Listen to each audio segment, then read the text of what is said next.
야담상회를 찾아주신 선비님들 감사드리옵니다. 야담상회와 함께 즐거운 시간 보내시길 희망해 봅니다. 첫 번째 이야기 시작합니다. 옛날 옛적 조선의 번잡한 중견의 고을 비막골에서 일어난 이야기입니다. 고을 최고의 권세가 집안인 조대감댁에서는 오늘도 평소와 여지없이 시끌벅적한 소란이 벌어지고 있었습니다. 앳된 아씨의 목소리가 마치 산천을 호령하는 상군의 울음소리 마냥 우렁차게 터져나오고 있었더랬지요. 이 목소리의 주인공은 바로 조대감이 애지중지 키운 무남동녀 성금이었습니다. 본디 성금은 하늘이 내린 재색이라 칭하여도 손색 없을 정도로 그 총명함과 아름다움을 뿜어대는 절세가인이라는 수식이 붙어 지내던 날도 있었으나 성금이 장성한 이후로 그것은 이미 옛말이 된 지 오래였답니다. 지금의 그녀는 바로 천방지축과 왈가닥, 이 두 가지 칭호만으로 고을 제의를 달리고 있는 여시개였지요. 무릇 밖에서 새는 바가지라 한들 안에서만큼은 제 아비의 호통이 무서워 잠자코 지내는 경우가 잦았으나 조대감댁만큼은 예외였습니다. 성금은 안팎으로 그 규모가 다를 정도로 철철 새는 바가지였기에 특히나 조대감댁에서 종살이를 하고 있는 하인들에게는 실로 공포의 대상 그 자체였습니다. 이날도 때마침 10월이라는 이름의 부엌대기 여종이 아침상을 준비하기 위해 나선 참이었지요. 물을 길러 마당의 우물로 향하는 발걸음이 어쩐지 망설임 가득한 모양새였습니다.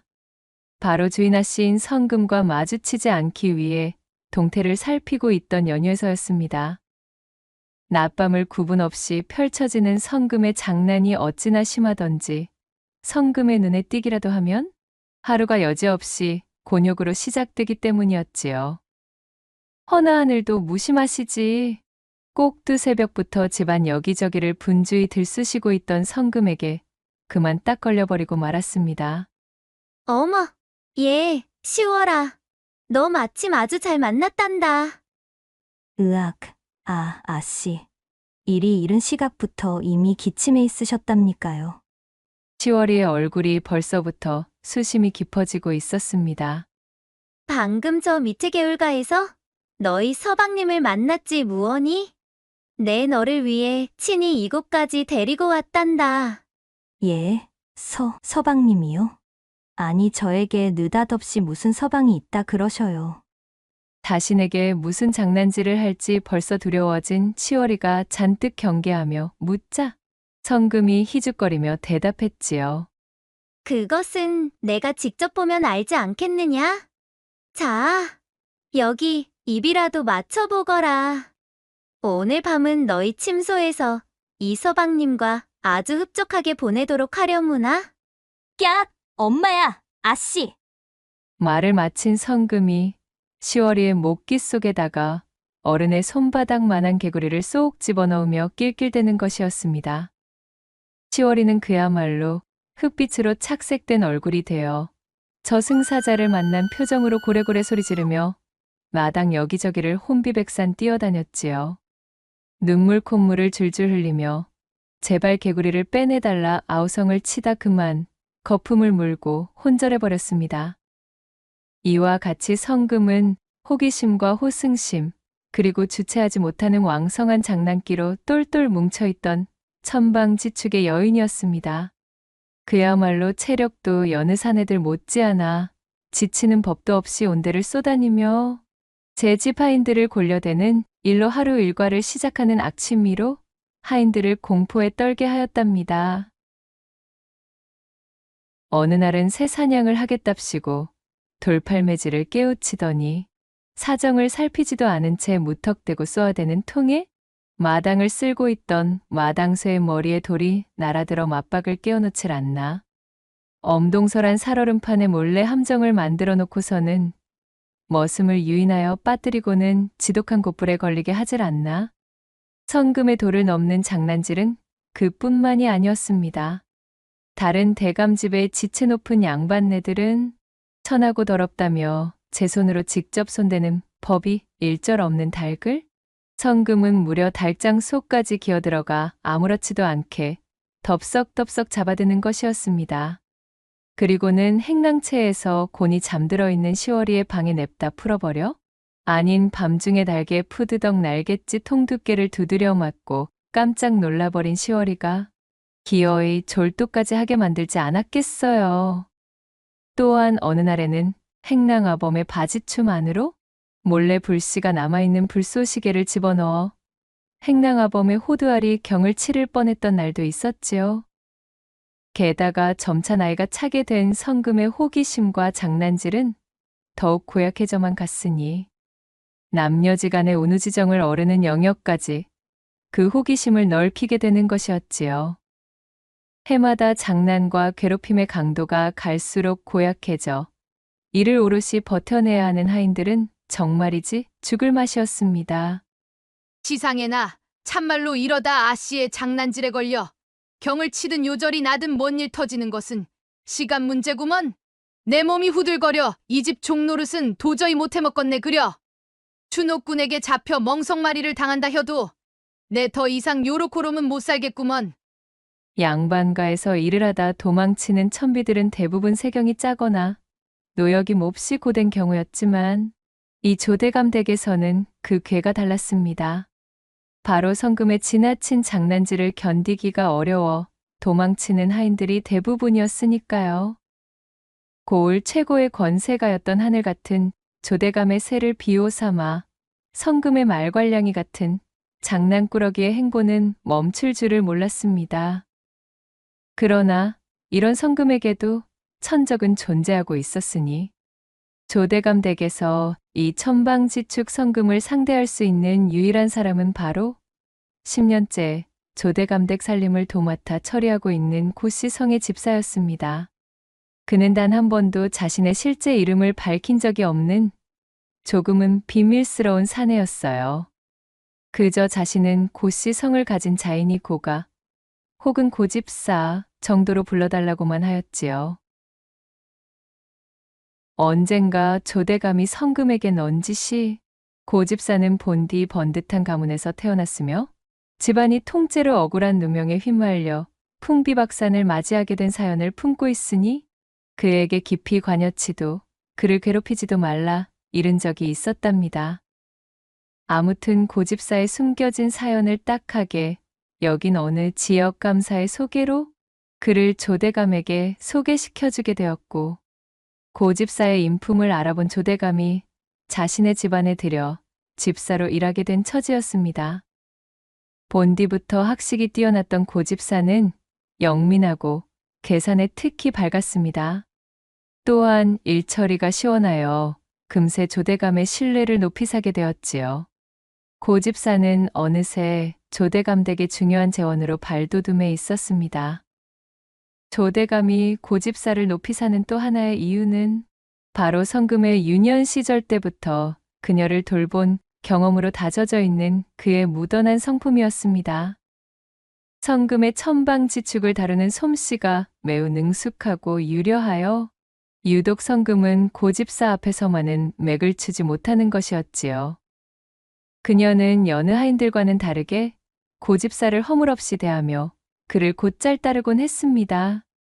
더욱이 성금의 짓궂은 농이나 장난질에도 눈 하나 깜빡이거나 몸이 흐트러지지 않고 묵묵히 받아주는 고집사의 무던한 성품은 성금으로 하여금 어른 사내의 의젓함을 깨우치기에 한 점의 부족함이 없었던 것이었습니다.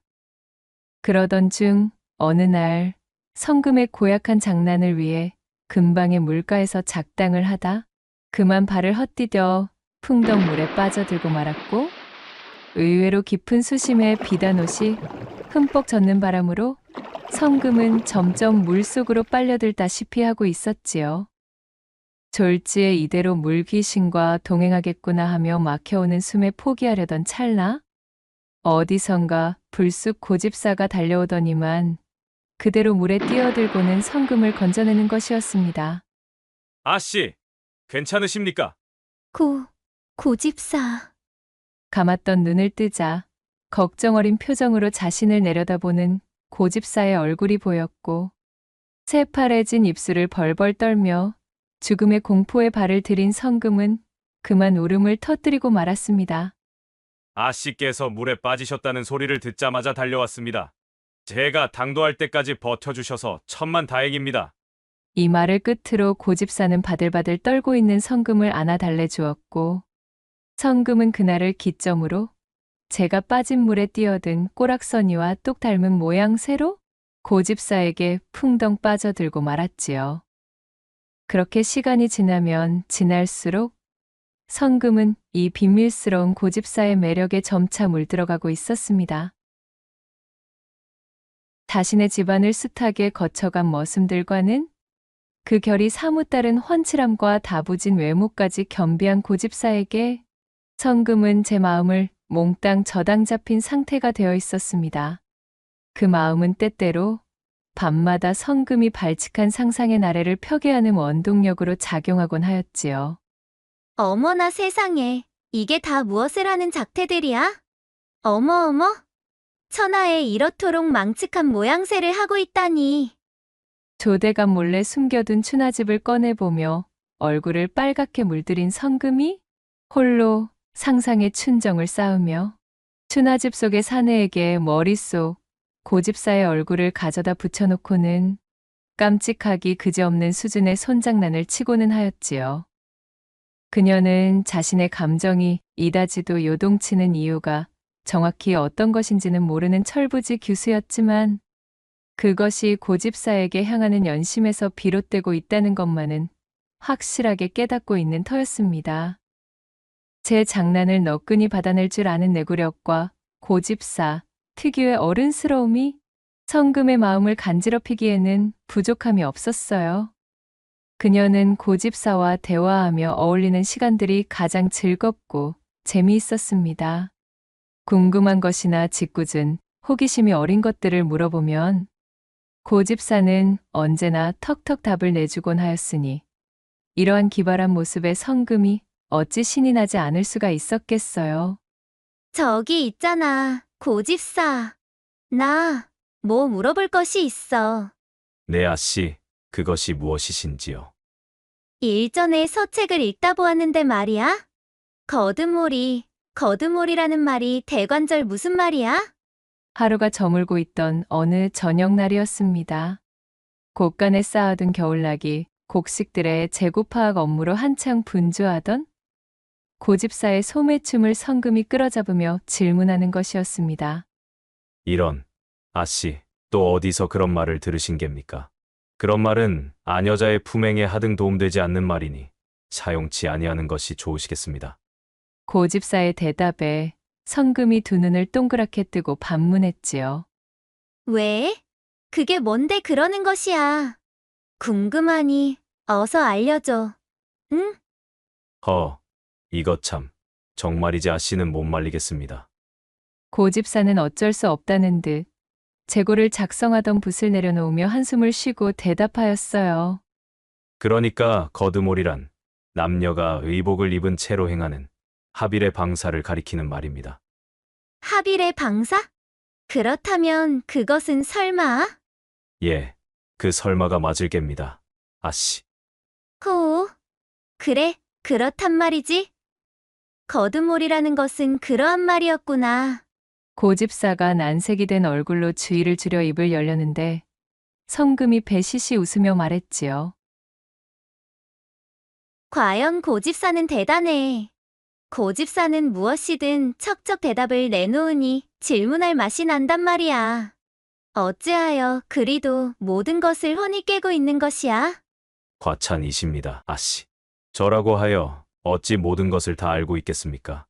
그저 몰라도 관계없는 것을 아씨께서 늘 물어오시고 저는 때마침 그러한 것들을 알고 있을 뿐 이것이 지식의 척도가 되지는 못합니다.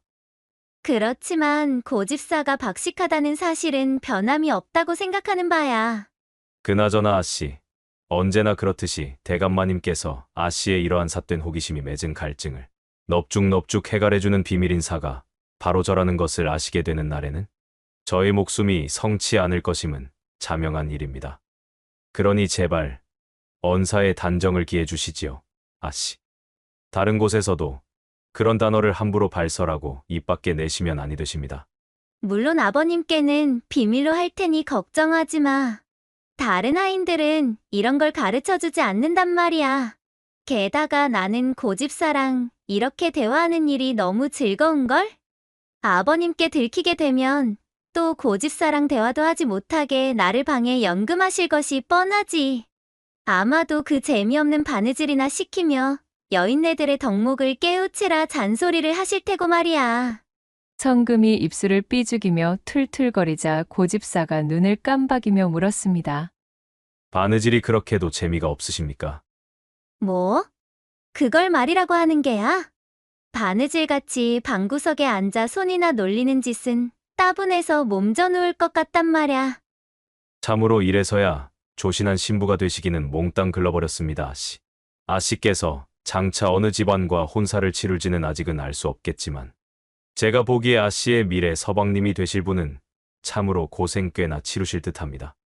어느새 붓을 쥐어들고 곳간의 재고에서 눈을 떼지 않으며 자신의 일에 열중하고 있던 고집사가 가벼운 농담을 던졌습니다. 허나 고집사의 그 말에 성금은 차마 대답을 할 수 없었답니다. 고집사 입에서 흘러나온 서방님이라는 단어가 성금의 가슴 속에 주는 묘한 울림이 심장을 간지럽히느라 그녀의 얼굴이 잔뜩 달아올랐기 때문이었어요. 성금은 뜨거워진 콧김을 잔뜩 뿜으며 생각했습니다. 과연 두려울 것이 없던 자신의 일상에서 이러한 짜릿함을 선사하는 사람은 고집사뿐임을 다시 한번 깨닫게 되었지요. 성금은 배시시 웃으며 고집사의 품에 파고들었습니다. 그와 대화를 섞는 시간들은 참으로 흐르는 물처럼 빠르게만 가는 것이 못내 야속할 지경이었습니다. 고집사는 늘상 있는 일이라는 듯 차분히 그녀를 타이르며 말했습니다. 어찌 이러십니까, 아씨. 큰일 나십니다. 오늘 중으로 재고를 모두 확인하여 대감마님께 보고를 드려야 합니다.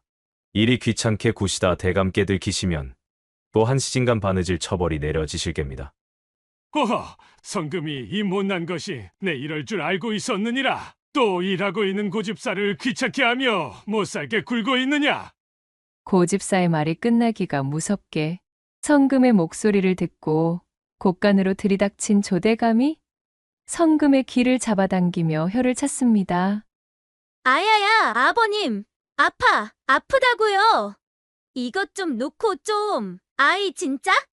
성금은 조대감이 자신의 귀를 잡아당기는 팔을 두 팔로 잡고 버둥거리며 악을 썼지요. 고집사는 조대감의 손에 끌려가는 성금을 바라보며 못 말리겠다는 표정으로 웃어버리고는 다시 자신의 일에 몰두하였습니다. 그렇게 한참 뒤 해가 완전히 저문 시각이었어요. 방에서 바느질 연습이 끝날 때까지는 나오지 말라는 조대감의 엄포가 내려져 자신의 방에 틀어박힌 성금은 체벌로 내려진 바느질감을 마지못해 집어들었습니다. 진짜 끔찍해. 정말 재미라는 것을 찾으려야 찾을 수가 없음에 통탄을 맞이 않을 지경이야. 정녕 다른 집 여인들은 이런 소꿉놀이를 하면서 시간을 축낸단 말이야? 대체 그네들은 무료함이라는 것을 모르는 종자들인가? 바늘로 몇 코 뜨지도 않았는데 벌써부터 지루함이 밀려든 그녀는 입술을 대빨이나 내밀고 양껏 투덜거리고 있었지요. 아, 고집사 보고 싶다. 그러고 보니 고집사는 지금쯤 아까 전 몰두하던 장부를 정리 중이려나? 참말이지. 이런 시시껄렁한 잡스러운 짓이랑 몽땅 때려치우고 고집사랑 꽃구경이나 가고 싶구나. 그리 말하는 성금의 속눈썹에 어른거리는 등잔불이 비추었습니다. 아름드리 그림자가 성금의 얼굴을 감싸고 있었지요. 고집사를 향한 연심이 간질거리고 있는 그녀는 숫제 연정에 푹 빠진 동네 여염집 안악과 다를 바가 없었지요. 성금의 두 뺨이 봉숭아 빛으로 보기 좋게 젖어들고 있었습니다. 그렇게 제 손에 들려있는 바늘을 천에 꿰는 둥 마는 둥 고집사를 떠올리며 멍하게 등잔불을 바라보고 있으려니 성금의 온몸에 달콤한 졸음이 차분히 내려앉기 시작했습니다. 어찌나 맛이 좋던지 꾸벅꾸벅 그녀의 고개가 천근만근 아래로 떨어지고 있었어요. 성금이 잠깐 정신을 놓치고 그 탓에 마지막으로 크게 휘청 하며 성금의 상체가 바닥을 향해 고꾸라졌습니다. 그리고 그때 아뿔싸! 이게 무슨 일인가요? 성금의 몸 동작에 그만 제 방을 밝히던 등잔이 바닥으로 쓰러지고 말았지 뭐예요? 이후에 벌어지는 일들은 그야말로 눈 깜짝할 새에 일어났습니다. 말 그대로 순식간이었어요. 등잔에서 쏟아진 기름으로 성금의 방은 삽시간에 시뻘건 화염에 뒤덮였지요. 그날 오전 고집사에게 실없는 장난을 칠 요량으로 몰래 부엌에서 잔뜩 들고 들어왔던 바싹 마른 집단 더미들이 화근이었습니다. 성금이 정신을 차릴 겨를도 없이 순풍을 탄 돛담배처럼 집단 더미로 옮겨붙은 화염은 문을 등지고 앉아있던 성금의 뒤쪽으로 무섭게 번져나갔습니다. 이거 참으로 큰일이야. 거세진 불길 때문에 밖으로 빠져나갈 수가 없어. 한편 밖에서는 성금의 방문 너머까지 흉포하게 새어나오는 화염을 발견한 하인들이 불이 나게 달려와 바가지며 대하며 손에 집히는 대로 잔뜩 물을 퍼왔습니다. 그들은 불길을 잡기 위해 성금의 방에 닥치는 대로 물을 뿌려댔지만 이미 기세를 머금은 불길은 실로 어마어마했습니다. 소동을 알아채고 버선발로 뛰쳐나온 조대감이 애타게 자신의 여식 이름을 부르며 방화 작업에 투입된 하인들을 채근하였으나 번진 불의 기세가 워낙에 사나웠던지라 감히 누구도 안으로 들어갈 엄두를 내지 못했습니다. 그리고 바로 그때 장부 정리를 하고 있던 고집사가 또다시 번개처럼 달려왔지요. 그는 고민할 틈도 없이 초로의 하인이 들고 있던 물바가지를 낚아채 자신의 몸에 뒤집어 썼습니다. 그리고는 일말의 망설임도 없이 성금의 방문을 열어젖혔지요. 신선한 산소를 만난 화염과 매캐한 연기가 마치 귀곡성을 내지르듯 거세게 뿜어져 나오자 고집사의 눈썹과 머리카락이 타는 냄새가 코를 찔렀습니다. 화마에 집어삼켜진 방아는 도무지 앞을 분간할 수 없었지만 고집사는 단숨에 불길 속으로 뛰어들었습니다. 간담이 서늘한 그 모습을 지켜보는 모두가 발만 동동 구를 뿐이었답니다. 그렇게 모두의 가슴을 졸이며 연것 같은 시간이 흐르자 새카맣게 그을린 고집사가 혼절한 성금을 들쳐업고 불길 속에서 뛰쳐나오는 것이었지요. 맙소사 성금아, 고집사. 조대감을 위시한 그곳의 모두가 물바가지를 들고 고집사에게 달려들었습니다. 정신을 잃었던 성금이 깨어난 것은 그로부터 사흘 만의 일이었습니다. 유독한 연기를 많이 마시긴 하였으나 손과 발목에 아주 가벼운 화상을 입었을 뿐 천만다행으로 성금의 안위는 멀쩡했지요. 불길에 그을려 곱슬거리는 머리카락 몇 가닥이 아니었다면 불길 속에 휩싸였던 사람이라고는 믿을 수 없을 정도였으니까요. 성금이 눈을 뜨자 조대감은 깨어난 딸을 끌어안고 기쁨의 눈물을 펑펑 쏟았습니다. 성금이 이 녀석아, 눈을 떴구나.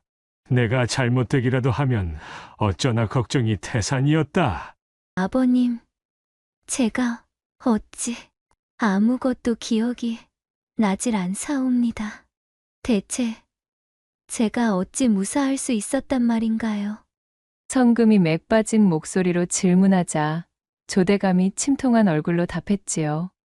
그것이 고집사 덕택이로구나. 고집사가 그 불길 속에 뛰어들어가 탄신으로 너를 구해 나왔지 무엇냐. 다만 그 탓으로 화상을 심하게 입어 윗골 큰의원으로 보내 지금 치료 중이냐. 예? 고집사가 저를 말이옵니까? 아버지의 대답을 들은 성금은 그제야 덜컥 겁을 집어먹었습니다. 자신의 부주의로 인해 일이 커졌음을 깨달은 것이지요.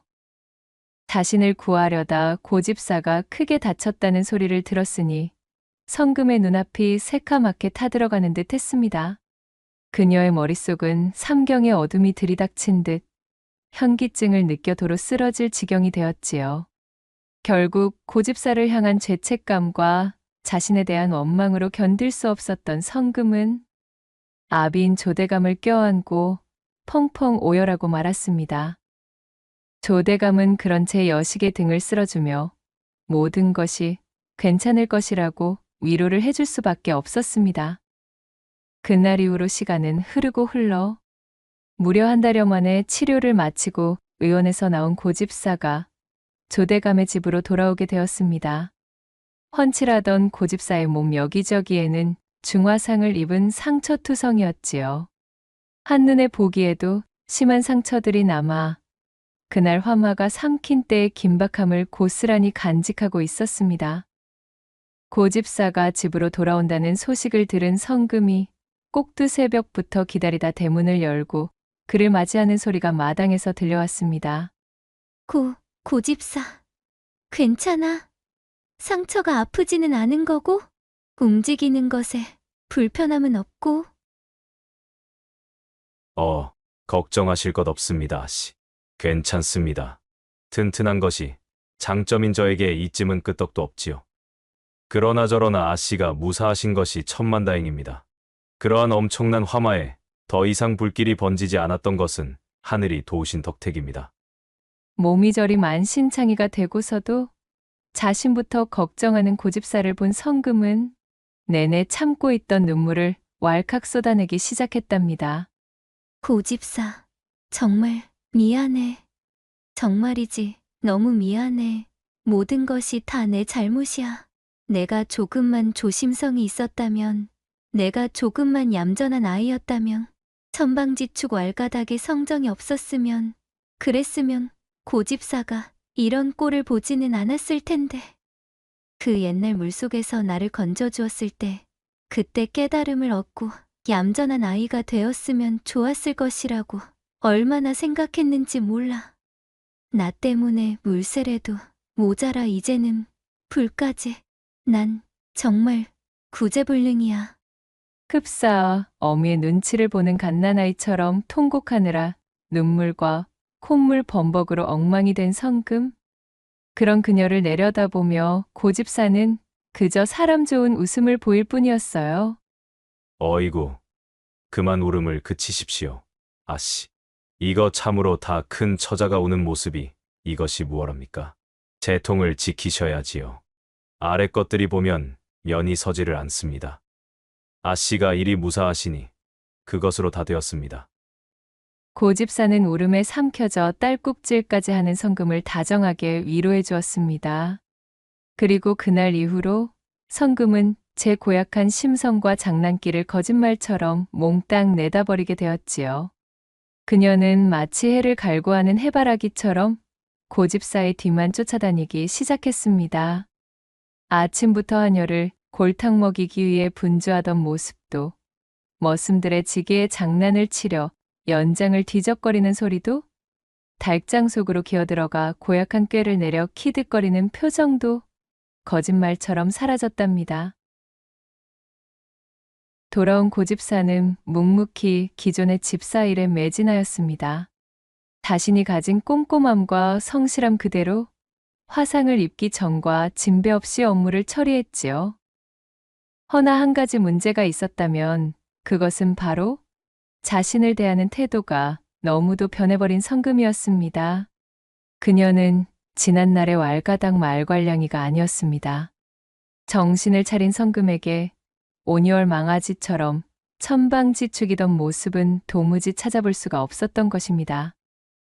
마침 일찍 일어나 마당을 거닐며 산책을 하고 있던 성금을 발견한 고집사가 반갑게 인사를 올렸습니다. 아씨, 기침하셨습니까? 오늘은 바깥으로 외출하지 않으십니까? 응? 아니야. 안 나가. 이렇듯 고집사만 보면 소피가 마려운 강아지가 되어 우물쭈물 제 뺨을 물들이며 그 자리에 얼어붙는 것이었지요. 고집사가 무어라 말이라도 건네면 성금은 푸짐하게 익은 홍시가 되어 몸을 베베꼬기 바빴습니다.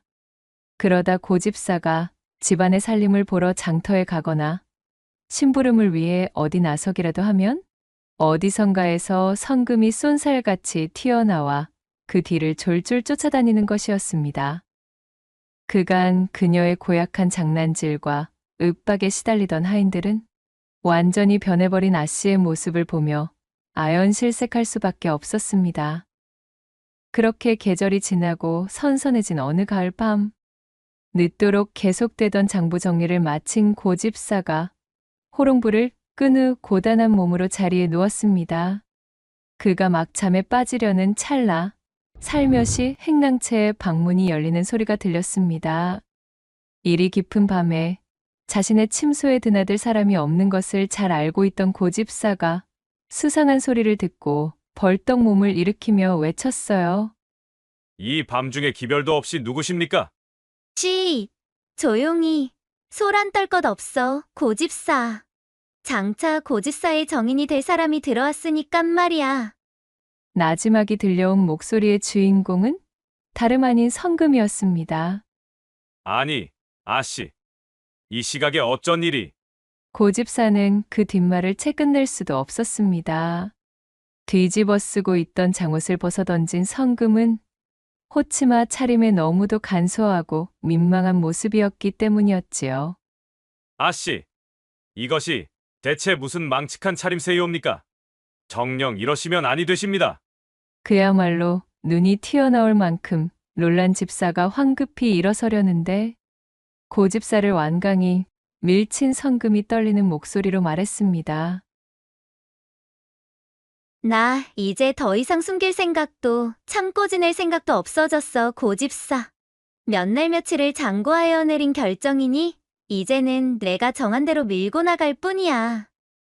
더 이상 고집사를 향한 죄책감과 나에 대한 자괴감으로 아둔히 지내기엔 총각을 다투는 내 염통 속 불길을 도저히 꺼트릴 재간이 없다는 이야기야. 예컨대 예전에 나에게 가르쳐준 그 거듭몰이를 하고 싶을 정도로 고집사를 향한 내 마음은 한계까지 와버렸다는 말이지. 그날 이후로 정말 내 머릿속은 온통 고집사뿐이야. 대고 자시고는 내가 알아서 할 테니까 고집사는 그냥 잠자코 있도록 해. 의기양양하게 외치며 제 마음을 고백한 성금은 해벌쭉 웃는 얼굴로 마치 돌격하는 장수처럼 말릴 새도 없이 그대로 고집사와 감투거리 꽃갈춤을 시작했습니다. 그것은 그야말로 밤마다 성금이 조대감 몰래 들춰보던 추나 속의 거듭몰이 장면과 똑 닮아 성금이 지난날 수도 없이 그것을 탐구하며 연습해보았다 추론할 수 있을 정도로 깊이와 조예가 대단한 움직임이었지요. 그렇게 비와 구름이 요동치던 밤이 끝나 이튿날이 밝아왔지요. 얼굴 피부가 한껏 매끈해진 성금이 어디서 구했는지 큼지막한 비녀를 손에 쥐고 마당으로 나왔습니다. 그녀는 아침부터 기세등등 발소리를 내며 사랑방으로 달려가고 있었어요. 그리고는 벌컥 사랑방의 문을 열어젖힌 채 막 세안을 끝낸 조대감 앞에 털썩 앉은 성금은 혼인한 여인들이 폐용하는 비녀를 자랑스레 앞으로 내밀며 말했습니다. 아버님, 저는 이제 댕기를 그만두고 머리를 올려 비녀를 폐용해야 하겠습니다. 뭐라? 느닷없이 그것이 무슨 말이더냐? 그것은 즉, 제가 이제 지아비를 섬겨야 될 몸이 되었다는 뜻이지요. 그리고 성금은 살폼 미소를 지은 채로 간밤에 대단했던 거사를 조대감 앞에 낱낱이 실토했습니다. 아침부터 마음의 준비도 없이 갑작스레 펼쳐진 외동딸의 천인공노할 자백에 조대감의 낯빛이 새파랗게 질려버렸지요. 이제껏 제 여식의 말괄량이 행보를 눈감아주며 지내왔지만 이다지도 천지가 개벽할 일이 일어나리라고는 생각지 않았던 조대감이었습니다.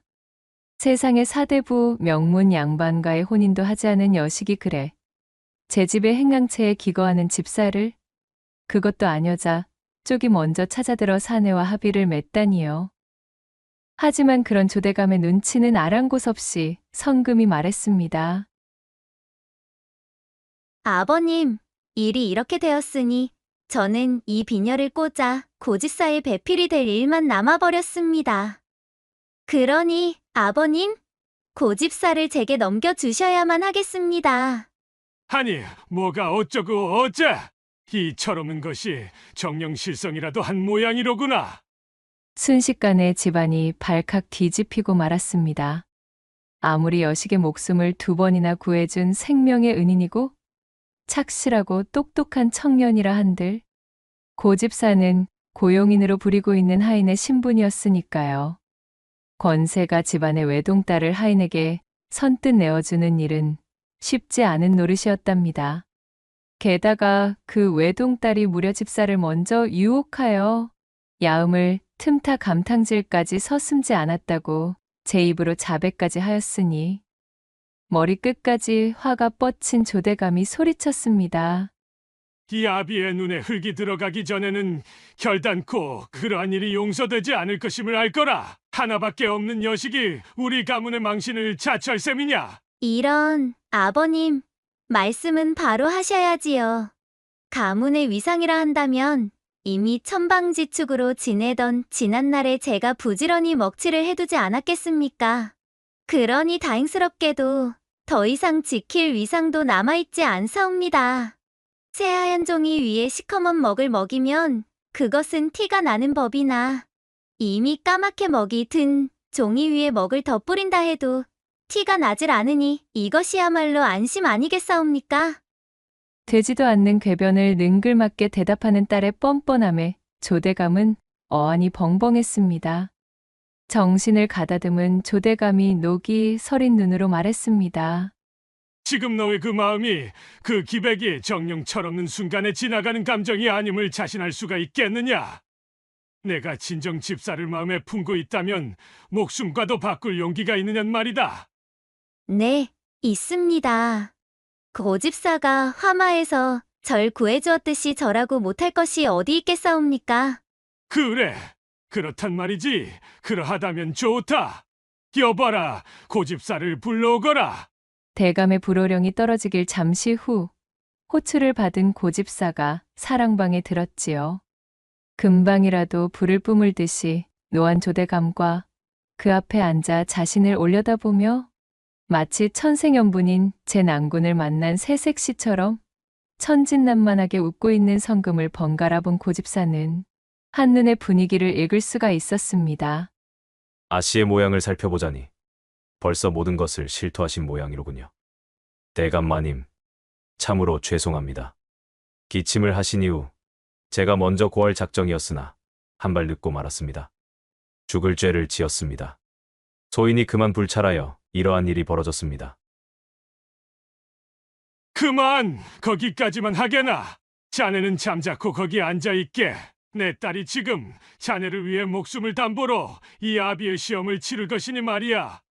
고집사를 착석시킨 조대감은 붓과 종이를 집어들어 종이 위로 몇 획의 글자들을 적고는 그것을 접어 한 손에 하나씩 쥐어 보였습니다. 자, 여기 2장에 접힌 종이가 있다. 한 손에는 혼인을 뜻하는 혼자가 적혀 있고 다른 한 손에는 그 반대인 죽음을 뜻하는 사자가 적혀 있지. 목숨을 걸고 하나를 고르거라.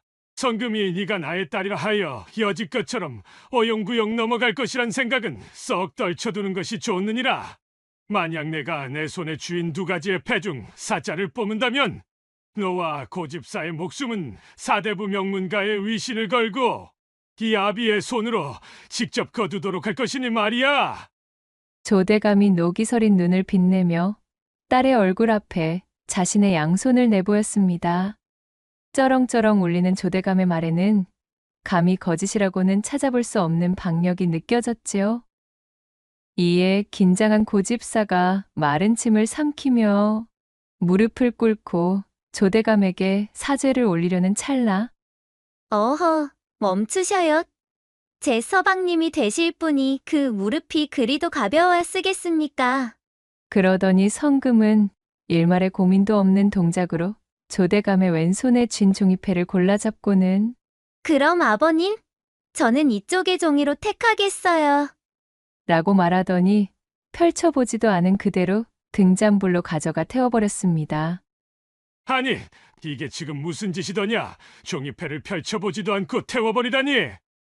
어리둥절하여 묻는 조대감의 목소리에 그녀가 한껏 진지해진 표정으로 말을 이었습니다.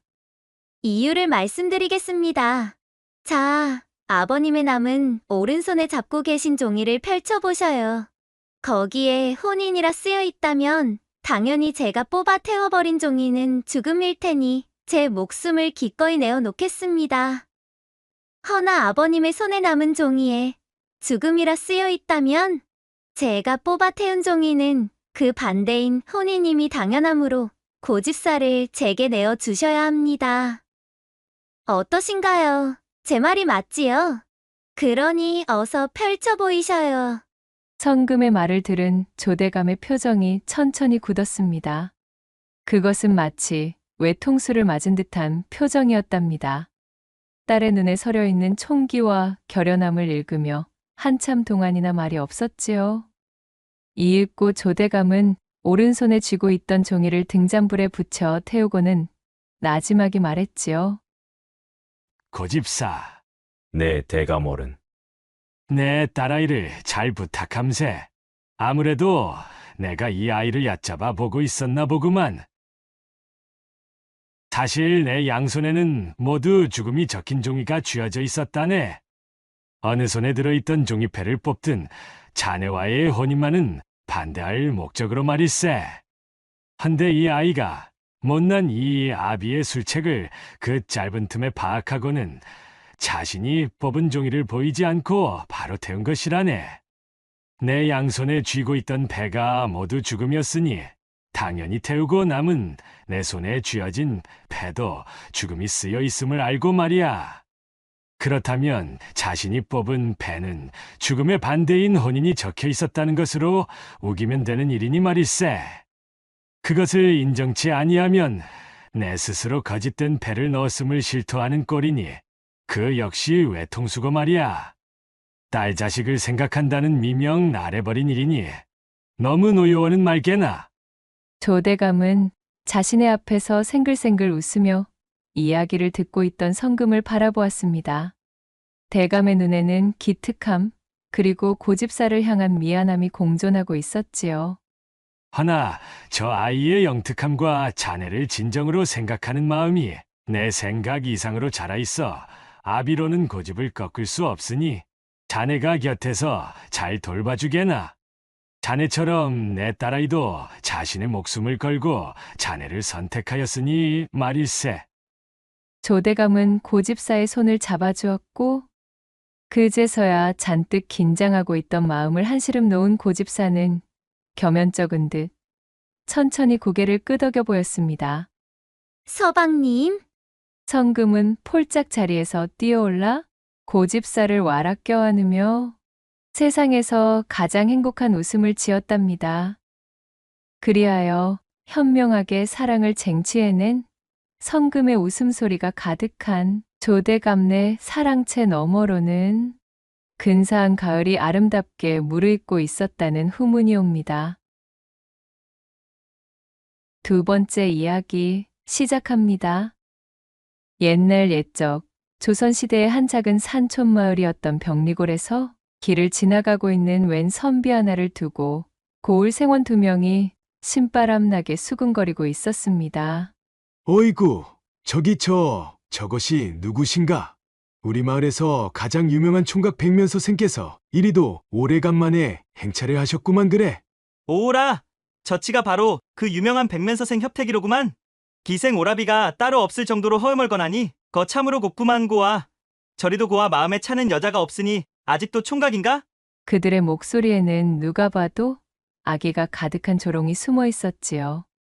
주거니 받거니 흥이 오른 그들의 대화는 점점 그 정도가 심해지고 있었습니다. 이끼, 이 사람 건웅이 지나치지 않은가? 하지만 말이야, 바른 말이지. 사실은 나도 궁금하기는 하다네. 사지가 멀쩡한 사내가 그래 저 나이를 먹도록 아직도 총각이라니 말이야. 우리가 모르는 어디 한 군데가 고장나 있는 게 아닌가 하는 의심이 든단 말일세. 이런 싱거운 사람을 보게나 허나 말이 나왔으니 말인데 어디 그뿐이겠는가? 벌써 6번째인가 7번째인가? 과거에 연달아 낙방하고 있다지 아마? 허참 글쎄, 그렇다는구먼. 사시사철 손에 책만 붙들고 놓지를 않는다는데, 허이거야 원. 참으로 희한하기가 그지없는 일일세, 그려. 으아하, 어허, 이 사람, 거 지나가는 백면서생이 듣겠네, 그려. 그런데 따지고 보면 사실 저 정도라 한다 하면 허심탄회하게 말해서 벼슬길엔 영 재능이 없는 것이 아니던가? 하늘조차도 저자의 벼슬을 원치 않는다고 보는 것이 타당하겠지. 이렇듯 두 사람이 배를 잡고 깔깔거리며 놀리는 상대는 다름 아닌 바로 이 병리골에서 두 가지로 유명세를 가진 선비 협택을 향한 험담이었지요. 우선 첫 번째로 협택은 백면서생으로 유명하였는데, 백면서생이란 얼굴이 하얀 서생이라는 뜻으로서 바깥 활동을 일절하지 않고 오로지 집에 틀어박혀 글만 읽으며 세상의 일에 경험이 부족한 일을 뜻하는 말이었습니다. 협택은 이 백면서생이라는 말이 이토록 잘 어울리는 인물이 또 있을까 싶을 정도로 찰떡인 사람이었답니다.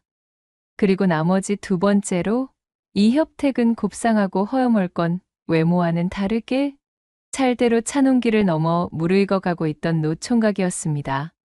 글자 나부랭이를 읊던 선비들 중 여색을 멀리하는 호인들도 있기는 한 법이었지만 이 협택은 그야말로 여자와는 손목 한번 맞대본 일이 없는 숙맥 중의 숙맥이었지요. 여자의 앞에만 서면 식은땀이 온몸을 지배하고 숨이 가빠와 호흡이 불안정해졌으며 동공은 지진이라도 난 듯 들곳을 잃어 파르르 떨리기까지 하였으니 이 모습을 알고 있던 고을의 선비들이 협택을 사내 망신은 혼자서 다 시키는 반푼이로 여기는 것도 무리가 아니었습니다. 게다가 그런 이력들과 함께 번번이 낙방하는 과거 시험의 이력까지 가지고 있었으니 아주 놀리기 손쉬운 먹잇감이 되어 있었던 것이었지요. 지금이라도 늦지 않게 서둘러 밭 깔고 땅 고르는 농사 기술이라도 좀 배우셔야 되는 거 아니려나 모르겠네, 그려. 으아하, 내 말이 바로 그 말 아니던가? 말이 선비지 저러다 입에 풀칠도 못하고 나자빠지기 딱 좋지 무엇인가? 그 공부만 붙잡고 있는다 하여 어찌 쌀이 나오겠는가? 떡이 나오겠는가? 아니라면 차만 여인네라도 나오겠는가? 와! 이 협택이 오늘처럼 어쩌다 고을 어귀라도 지나칠 때면 그를 발견한 고을의 생원이나 진사 같은 선비들이 저마다 한마디씩 협택을 향해 들으라는 듯 쑥덕거리기 일쑤였습니다.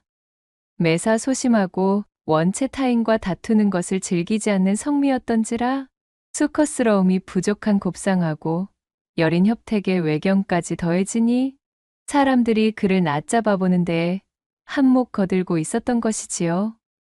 협택은 자신을 향해 가감없이 날아오는 그들의 비아냥을 짐짓 들리지 않는 척 헛기침을 하며 무시하였습니다. 그 모습을 본 선비들의 웃음소리가 더욱 커지자 협택은 한숨을 쉬고는 고개를 숙이고 발걸음의 속도를 높여 빠르게 지나쳐버렸지요. 올해의 급제자 발표가 끝나고 응시자들이 모두 돌아가 한산해진 과거 시험장, 기운 빠진 걸음으로 터벅터벅 나서는 이가 하나 있었으니 바로 협택이었습니다. 내 이다지도 열심히 책을 들여다본들 무슨 소용이겠는가. 과거 시험장에 당도하여 시제로 나오는 글자만 보았다 하면 내 머릿속이 마치 새하얀 화선지가 된 것 마냥 텅텅 비어버리니 말이야. 이게 도대체 어찌된 변고인지 참으로 답답한 노릇이구나. 잡아둔 주막의 방으로 돌아온 그는 근심 어린 좌절을 섞은 한탄을 구슬프게 읊고 있었습니다. 자신을 향한 마을 사람들의 비아냥이 허튼 소리는 아니었던 것이, 협택은 도통 과거길에만 오르면 제 본 실력을 펼치지 못하는 이상한 불운함을 가지고 있었기 때문에 연일 낙방의 고배를 마시고 있던 선비였지요. 수많은 밤을 새며 무수히 많은 나날 동안 그렇게 열심히 공부하였으나 곳간에 쌀 가마를 재듯 머릿속에 쌓아놓았던 그 많은 시제와 답안들은 과거 시험 당일 꼭 중요한 그 순간 써내려가야 될 때가 되면 새하얀 백지가 되어 날아가 버리고 말았습니다. 7.8기의 자세를 종용하던 이들도 이러한 낙방의 맛을 겪어온 것이었을까요? 그리하여 그런 멋은 있어 보이나 쓸모는 없는 말을 만들어낸 것이었을까요? 이번이 정말로 마지막 기회라고 생각했던 7번째 과거에 또 낙방을 하고만 협택의 실망감은 말로 다 할 수 없는 지경이었습니다. 그리하여 큰 한숨으로 방을 채우고는 이 지긋지긋한 공부를 때려치우기로 마음을 먹었습니다. 고향으로 돌아가면 자신의 책들을 모두 아궁이에 던져 넣고 불쏘시개로 만들어 불태워버릴 작정이었지요.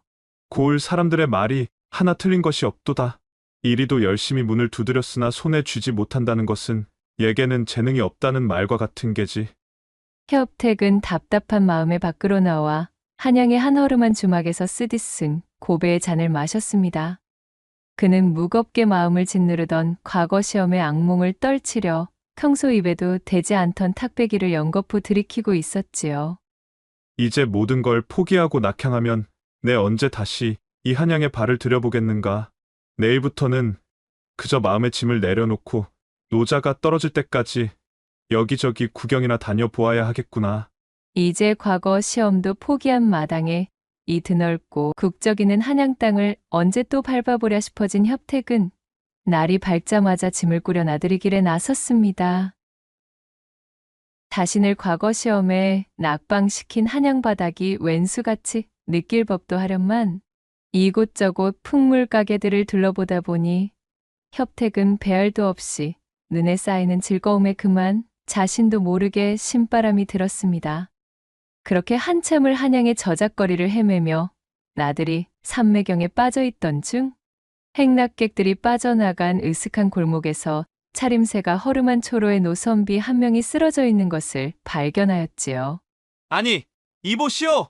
거기 괜찮으십니까? 정신 좀 차리십시오! 놀란 협택이 불이 나게 달려가 노선비를 일으켜 세우자 그가 기운이 쏙 빠진 목소리로 중얼거렸습니다. 먹거리가 있으면 조금만 부탁하오. 며칠을 굶었는지 기억조차 나지 않는구려. 아, 알겠소이다. 여기서 잠시만 기다려보시오. 그 말을 들은 협택은 품 안에서 노자로 삼으려 했던 엽전 몇 입을 꺼내들어 근처의 객잔으로 들어갔습니다. 그리고는 기력을 회복할 만한 먹거리와 탁배기를 사들고 다시 노선비에게 돌아왔지요. 자, 여기 많이 있으니 천천히 들어보시오. 굶주린 지가 오래일 때 갑작스럽게 음식을 탐하면 크게 경을 칠 수가 있으니 부디 차근차근 씹어 넘기도록 하십시다. 자, 참으로 고맙소이다.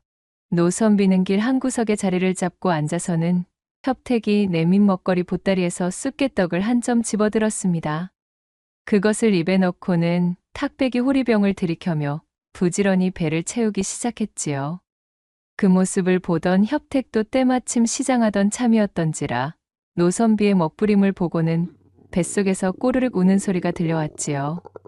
우렁찬 꼬르륵 소리를 들은 노선비가 고개를 들고 협택을 위아래로 훑어본 다음 말했습니다. 한양 바닥에서 저 같은 행색이 초라한 늙은이 나부레에게 이리적선을 다 아시는 것을 보니 필시 한양 출신이 아닌 모양입니다. 그려. 어디 보자. 아, 과거 시험 때문에 한양에 당도하신 시골 선비님이시로구만. 거참으로 신통하게도 딱 맞추셨군요. 맞습니다. 본디 뜻을 펼치려 열심히 한양의 문을 두드렸으나 애석하게도 그것이 마음처럼 쉽지 않아 발길을 돌리던 참이었지요. 부산스럽게 음식을 씹어 삼키며 협택의 말을 듣고 있던 노선비가 어느새 돌아온 혈색으로 번들거리는 얼굴을 한번 쓱 훔쳤습니다. 이윽고 좀 전에 피골이 상접하던 노선비와는 달라진 눈빛으로 약간은 기이한 느낌마저 들 정도로 키득거리며 입을 열었어요. 진수가 하여멀거너니 나쁘지는 않으나 타고난 이 기질이 담대하지 못하니 이거야 원 참. 아마도 선비님께서는 운때의 혈이 제때 뚫리지 아니하여 지금까지 재미를 보지 못하신 듯합니다요. 모르긴 몰라도 선비님은 지금 여인의 품이라고는 겪어본 적 없는 노총각일게로구먼요. 맞습니까? 느닷없는 노선비의 말에 협택의 백면서생 얼굴이 더욱 하얗게 질려버렸습니다. 아니, 그것을 어찌 아셨습니까? 제 이마에 그런 것이 써있기라도 하답니까? 참으로 놀랄 노자로군요. 하하, 이 늙은이가 꼴의 관상을 보는 재주가 좀 있어나서 오지랖이 깊었습니다. 허나 선비님, 내 말을 명심하시면 매번 낙방하는 과거 시험의 불운을 꺾을 묘수와 여인의 품을 동시에 얻어낼 팔자도 희미하게나마 보이긴 합니다마는 노선비는 말끝을 흐리며 눈을 가늘게 떴고 그의 신통한 관상의 동력에 크게 관심이 동한 협택은 그의 팔을 붙잡고서는 간곡히 읍소했습니다. 선비님, 어르신, 제발 가르쳐 주십시오. 저는 지금 제 여정을 끝내고 고향으로 돌아가면 제가 가진 서책들을 모두 불태우고 글 공부를 버릴 작정까지 한 사내입니다. 제게 드리운 어두운 운명을 고칠 수 있는 방도가 있다 하면 부디 말씀해 주십시오. 에헴, 허나 이것이 뭐랄까. 천기를 어기는 행동과도 같아 이 무엇이랄까. 물론 너무 감사한 일이긴 하지만 지금까지 선비님한테 얻어먹은 음식으로는 조금 부족한 감이 없지 않아 있다는 그러한 이야기를 꺼내야 한다거나 할까. 노선비가 능글맞은 웃음을 지으며 눈을 흘겼고 그의 속내를 알아차린 협택은 당장 일어나 그를 객잔에 데려갔습니다. 그리고는 가지고 있던 노자를 탈탈 털어 객잔에서 파는 진미들을 대접하였지요. 노선비는 눈을 빛내며 걸신이 들린 아기처럼 제 앞에 음식을 개눈 감추듯 비워냈습니다. 협택은 개성바닥에 들러 각종 구경을 하고 재물포까지 당도하여 곳곳을 관광하려 빼둔 노자를 몽땅 이 노선비의 음식값으로 탕진하였답니다. 그만큼 협택은 절박했습니다. 입 밖에 낸 적 없는 사실들을 줄줄 읊는 이 노선비와의 우연한 인연이 협택을 살려줄 동아줄이 될 수도 있다는 생각에 그는 앞뒤 잴 겨를이 없었습니다. 그러나 기세 좋게 객잔에서 나온 음식들을 모두 비워낸 노선비는 한 상 잘 얻어먹었다는 듯 제 배를 퉁퉁 두드리며 거만하게 좌탁에 기대서는 협택을 향해 말하는 것이었습니다. 선비님의 본성 그대로, 지금까지 살던 그대로, 늘상 해오던 그대로 그렇게 사시면 되시겠다, 이 말씀이지요. 그리하면 얼어붙어 있으나 온몸이 달아오른 처자와 좋은 일이 있겠소이다 그려. 노선비가 들려줄 천기누 설급의 이야기에 잔뜩 기대를 하고 있던 협택은 그의 뜬구름 잡는 실망스러운 이야기에 어리둥절하여 물었습니다. 아니, 어르신, 지금까지 살아온 대로 지내라니 그것이 정령 천기를 어길 정도의 숨겨진 비법이랍니까? 요 모양 요 꼴로 지내온 인생을 좀 바로잡고자 여쭌 것인데 하던 대로 하라는 것이 대체 무슨 말씀이십니까? 게다가 얼어붙은 어쩌고에 달아오른 어쩌고는 또 뭐랍니까? 좀 더 자세한 설명과 확실한 해결책을 원했던 협택이 고개를 들어 노선비에게 따지려 들었으나 맞은편에 앉아 있어야 할 노선비는 거짓말처럼 자취를 감춘 뒤였습니다. 객잔 어디를 둘러봐도 노선비의 모습은 보이질 않았어요. 협택은 제가 가진 노자를 모두 털어 노선비에게 값비싼 먹거리들을 접대하였음에도 손에 쥔 결과 없이 그저 한양서 눈뜨고 코를 베었다는 생각에 허탈하여 쓴웃음을 터뜨리고 말았지요. 나원 이거야. 신통한 관상쟁이인 줄 알았더니 시골 선비 뒤통수를 후려먹는 무전취식 사기꾼이었단 말이던가. 하다하다 이제는 허름한 노선비조차도 나의 이타심과 착한 심성을 이용해 먹는구나. 아니지. 요즘 같은 세상에 남을 위해 어질게 굴고 있는 나 자신이 오히려 바보 같은 사람일지도 모르겠군.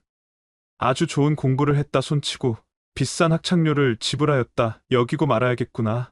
한양바닥은 역시 무서운 곳이야. 그렇게 협택은 애잔함이 묻어나오는 몸짓으로 한숨을 흘렸습니다. 이윽고 객잔에서 몸을 일으켜 굶주린 배를 움켜쥔 협택이 노신사가 남긴 탁배기가 든 호리병을 챙겨 들고 천천히 객잔에서 걸어 나오자 날씨는 어느새 가벼운 눈발이 날리고 있었습니다. 그 좋다는 단양팔경 구경을 위해 꼬깃꼬깃 아껴두었던 노자가 노선비의 입속으로 들어간 음식값으로 모두 동인하고 더는 한양에서 체류할 여비가 없었던 협택은 할 수 없이 고향 땅을 향해 발걸음을 옮기며 옷깃을 여몄습니다. 그렇게 중년까지 당도하여 고개를 넘으려는데 축 처진 협택의 어깨 위로 굵은 눈발이 떨어지기 시작했지요. 그새 더욱 거세진 눈발이 휘날리더니만 이내 묵직한 폭설로 변해버렸습니다. 이거 큰일이로구만. 날씨가 이리도 거세질 줄이야. 내딛는 발길에는 눈이 허리춤까지 푹푹 들어갔고 협택의 시야는 혼탁한 눈발 때문에 앞이 분간되지 않을 지경이었습니다. 점점 기온도 큰 폭으로 떨어지는 데다 초행이던 길마저 잃어 몸을 가누지 못하니 무서운 추위와 허기가 협택을 짓누르고 있었어요. 갈수록 태산이로구나. 처량하다는 말조차 아까울 정도로 공궁하기가 이루 말할 수가 없군. 이대로 체온을 잃었다가는 비명행사가 눈앞이겠구만. 참으로 과거에 낙방한 백면서생의 말로 답겠구먼. 그래. 그는 주막을 나설 때 조금 얻어왔던 표주박에 담아놓은 약주를 꺼내 들고는 벌컥벌컥 들이켰습니다. 어이구, 빈속에 들어간 약주가 몸 전체에 퍼지자 협택은 걸음을 옮기기 힘들 정도로 정신이 아득해져만 갔습니다. 몽롱한 발걸음을 놀려 길 닿는 대로 걸어대기를 반 시즌쯤 지났을까요? 협택은 더 이상 눈발이 날리는 겨울의 고개를 넘을 수 있는 상황이 아니었습니다. 몽땅 소진한 체력과 얼큰하게 달아오른 술기운, 그리고 하는 것마다 풀리지 않는 자신의 신세까지 될 대로 되라는 식의 마음이 협택을 지배하고 있었지요. 이윽고 온몸이 공중에 붕 뜨는 듯한 느낌을 받으며 아련해지는 정신줄마저 끊겨 그는 그대로 눈밭 한가운데 쓰러져 까무러치고 말았습니다. 이곳은 어디인고? 깨질 듯한 숙취와 혼미함에 얼굴을 찌푸리던 협택이 눈을 뜨고 정신을 차렸을 때 낯선 방 안에서 따뜻한 온기가 느껴졌습니다. 그가 정신을 차리며 몸을 일으키려는데 자신의 눈앞에 얼핏 비치는 새하얀 소복 차림의 한 처자를 발견했지요. 맨정신의 협택이었다면 처자를 상대로 말 한마디 제대로 꺼내기도 힘들었겠지만 지금의 그는 몽롱함에 제정신이 아니었습니다. 이보시오. 당신이 나를 구제한 것이오? 참으로 감사하기 그지없는 일이구려. 정말이지. 그대가 아니었으면 이 엄동설 안에서 영락없이 통장이 될 뻔하였거늘. 밀려오는 두통을 애써 참으며 협택이 처자를 향해 감사를 표했습니다. 하지만 의뢰 처자 쪽에서 들려와야 할 겸양의 인사 같은 것은 일절 없었습니다. 숨소리 하나 들리지 않는 스산한 정막만이 협택을 맞이할 뿐이었어요. 이를 이상하게 여긴 협택이 고개를 들어 처자를 바라보았습니다. 그녀는 핏기 하나 없이 새하얀 피부에 이승의 사람인지 저승의 사람인지도 구분할 수 없을 정도로 기가 막힌 몽롱한 기운을 뿜고 있는 것이었습니다. 저기, 이보시오. 뭐라 대꾸를 좀 해주지 않으시겠소? 그리 섬뜩하게 입을 닫고 계시니 내가 꼭 망자와 이야기하는 사람 같구려. 주변에는 아릿하게 퍼진 향내음이 협택의 코를 간지럽히고 있었지요. 그 와중에도 여전히 아무런 반응도 없는 처자의 낯빛을 읽으려니 어쩐지 온몸의 기운이 빠진 듯한 감각에 제 뜻대로 움직여지지 않는 것이 허우적대며 물속을 거니는 느낌이 든 협택은 의아한 기분으로 생각했습니다. 기이하도다. 이것이 꿈인가, 생시인가? 어쩌면 나는 벌써 죽어 나자빠져 저승의 문턱을 밟은 것일지도 모를 일이구나. 뭐가 뭔지 알 수 없는 몽롱함에 취해 불현듯 자신의 신세가 비참해진 협택은 피식 웃으며 이 종잡을 수 없는 어지러운 상황을 그저 받아들이기로 마음먹었습니다. 바로 그때였어요.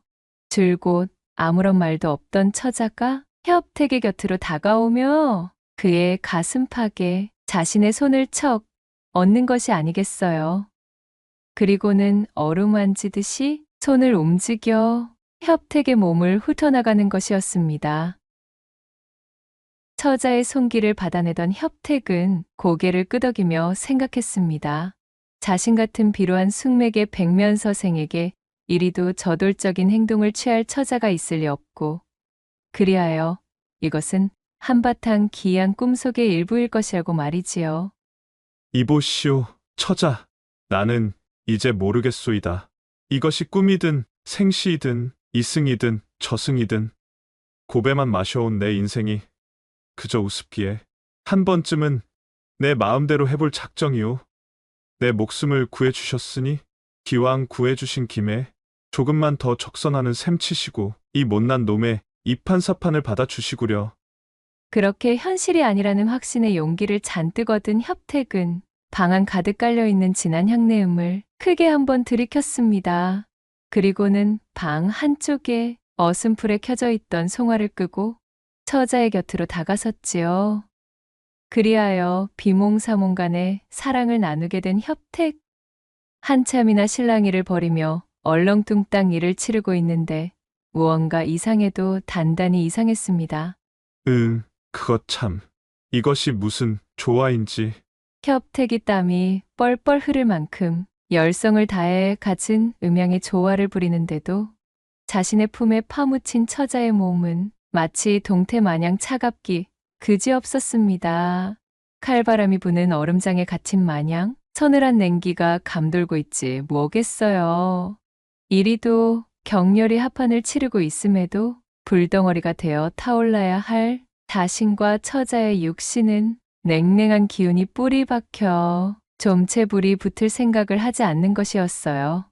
그야말로 이승의 감각이 아니었지요. 두려움과 기묘함이 공존하는 합일에 마침내 마지막 순간에 당도하고는 털썩 쓰러지고 말았는데요. 그렇게 눈도 제대로 뜨지 못한 협택이 비몽사몽 간에 합판을 하고 나자 처자는 이제 그만 되었다는 듯 자신의 옷가지를 주워 입고는 협택의 옷도 정성스럽게 입혀주었습니다. 비록 서늘한 냉기가 흐르는 방사였지만 다정하게 자신을 수습해주는 처자에게 끈끈한 춘심을 느낀 협택이 빙그레 웃으며 말했습니다. 보시오. 그대여. 참으로 고맙소이다. 거듭 고맙다는 말을 아끼지 못하겠소. 오늘 그대에게 받은 은혜로 내 남은 인생을 버틸 기운이 되겠구려. 협택은 몽롱함에 취해 자신이 무슨 소리를 내뱉는지도 알지 못한 채 그녀를 껴안고는 깊은 잠 속으로 빠져들었습니다.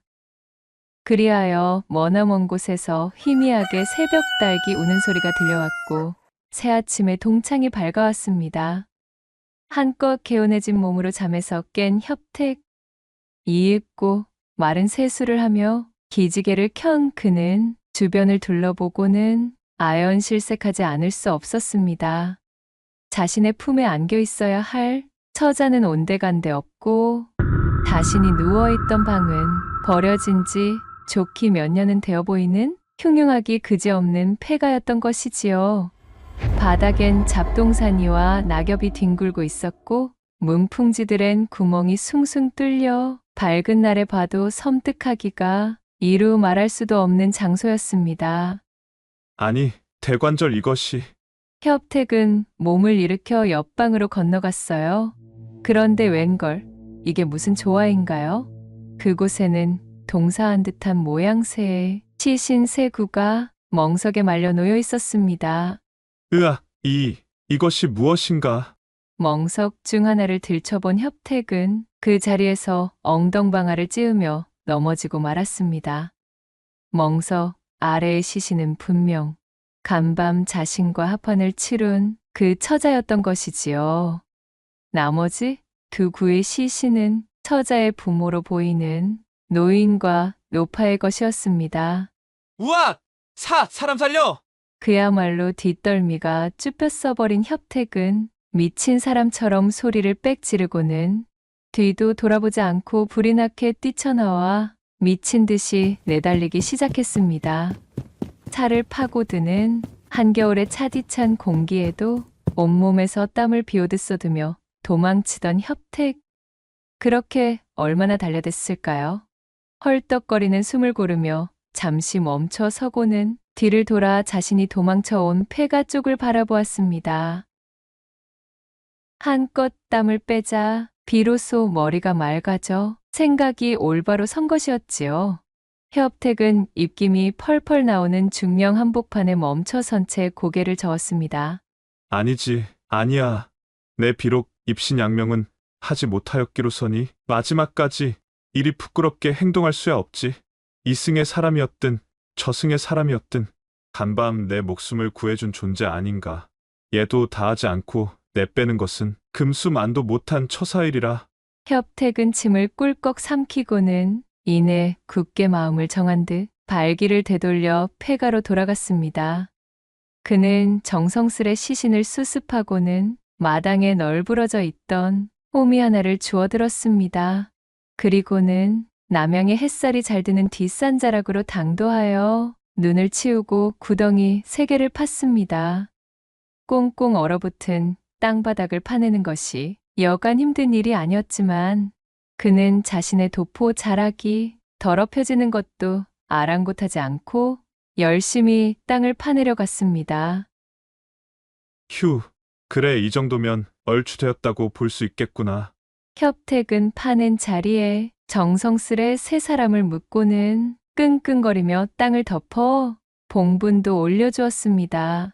표주박에 남아있던 약주도 한 잔씩 따르고 어설프지만 제도 지내 그들의 넋을 기려주었지요.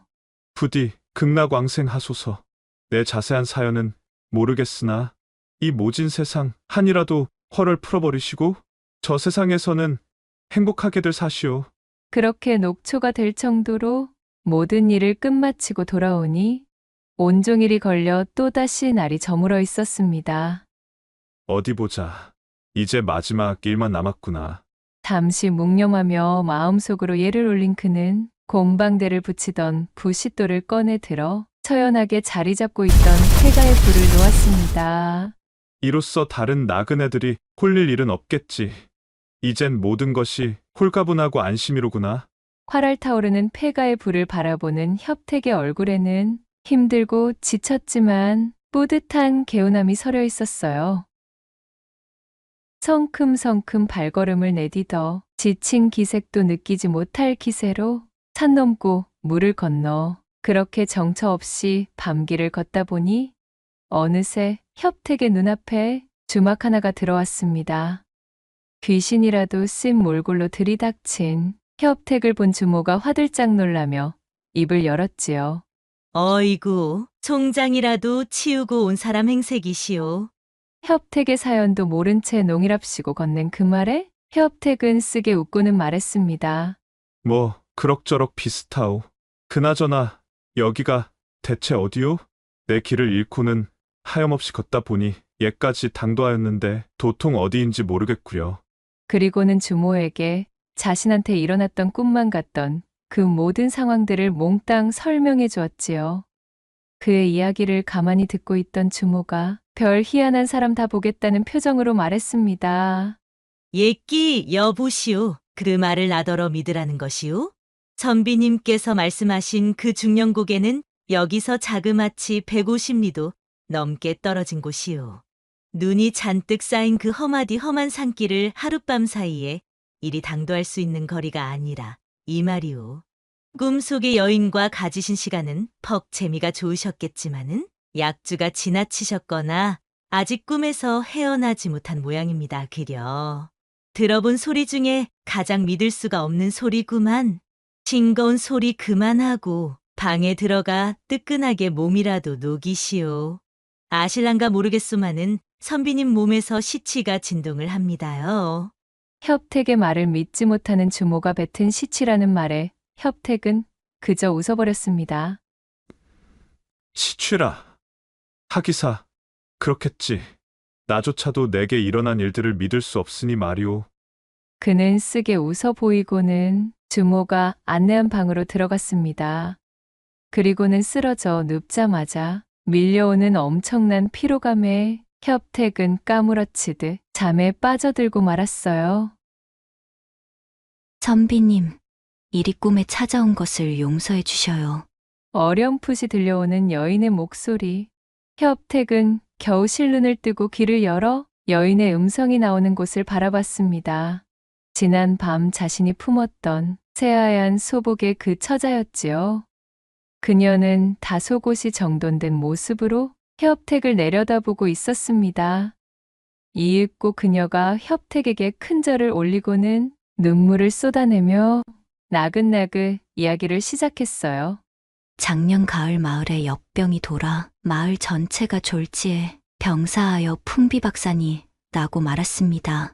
저와 저희 부모님 역시도 그때 화를 입어 누구 하나 수습해 줄 사람이 없어 그렇게 비참하게 죽고 한만 가득 쌓인 터였지요. 이승과 저승의 경계에 발이 묶여 저승으로 승천하지도 못하고 있었습니다. 관연한 처지에 혼인도 하지 못한 채 그리 비명행사하고 말았으니 제 부모님의 시름 또한 말도 할 수 없었습니다. 그러나 간밤 선비님께서 저를 품어주신 덕분으로 소녀와 부모님은 드디어 발을 뻗고 한을 풀어 승천할 수 있게 되었답니다. 이제 이승을 떠나 원 없이 저승으로 가려 하니 가기 전 이 은혜 두고두고 잊지 않겠다는 말을 전하려 이렇듯 찾아뵈었습니다. 협택은 참으로 안타까운 그녀의 사연을 침통한 표정으로 통감해 주었습니다. 어허, 이리도 딱할 수가. 내 그리 큰일을 한 것도 아니고 여인 덕에 내 목숨도 부지할 수 있었던 바. 마음 쓰지 마시고 부디 극락왕생하시기를 바라겠소. 협택이 진심 어린 염려를 건네며 고개를 끄덕이자 처자는 밝게 웃어 보이고는 연신절을 하며 답례를 했습니다. 그리고는 입을 열었지요.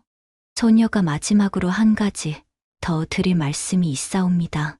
부디 한 번만 더 과거를 보십시오. 글 공부를 그만두시고 책을 불태워 버리실 심산이셨겠지만 마지막으로 한 번만 더 과거에 정진해 주셔요. 소녀가 드리는 보은이자 간청이 오니 부디 제 청을 물리치지 마시고 한 번만 더 과거를 준비하시어 주셔요. 참으로 감사했습니다, 선비님.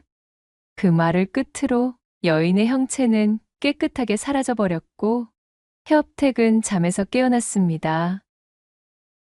실로 기묘한 일의 연속을 경험한 그는 천장을 올려다보며 깊은 숨을 들이켰어요. 그리고는 이내 얼마 전 객잔에서 자신의 노자를 바쳐 음식을 대접했던 관상쟁이 노선비가 했던 말이 떠올랐습니다. 그리하면 얼어붙어 있으나 온몸이 달아오른 처자와 좋은 일이 있겠소이다 그려. 참으로 기이한 일의 연속이로구나. 어쩌면 그 노선비는 사기꾼이 아니라 참말로 내게 총기를 누설했을 수도 있겠다는 생각이 든다. 이 역시 하늘과 닿아 있는 뜻이 있겠지. 내 고향으로 돌아가면 마지막으로 한 번 더 힘을 내보리라. 다음 날 원동이 트기도 전에 주막에서 나와 고향을 향한 협택은 각오를 다져 전력을 다해 글 공부에 임했고 다음 해 봄이 되던 때에 마치 거짓말처럼 과거에 급제하여 어사화를 쓰게 되었습니다. 마치 관상쟁이 노선비가 읊어준 대로 숙맥이지만 마음만은 어질고 착했던 협택이 늘 그래왔듯 늘 하던 대로 이타심을 발휘하여 착한 마음으로 행동한 것이 끝끝내는 빛을 발하고 그 결실을 맺을 거라는 것을 알려주기라도 하듯 말이지요. 협택은 보기 좋게 자신을 비웃던 서생들이 있는 고향으로 금이 환영하였습니다. 이제는 그 누구도 협택을 앞에 두고 험담 따위는 할 수가 없었지요. 감격에 겨웠던 협택은 그 뒤로도 매해 여인과 그 부모의 묘에 방문하여 빠짐없이 제사를 지내주고 넋을 위로해 주었습니다. 그 후 벼슬길에 오른 그는 민생을 굽어 살피는 관리가 되어 조정에서 그 이름을 높여 그토록 염원하던 입신양명을 이루게 되었다는 후문이 옵니다. 낭독해드린 이야기가 선비님들 마음에 드셨다면 구독과 좋아요, 댓글로 야담상회를 응원해 주셔요. 늘 잊지 않고 야담상회를 찾아주시는 여러분들 시청해 주셔서 참으로 감사하옵니다.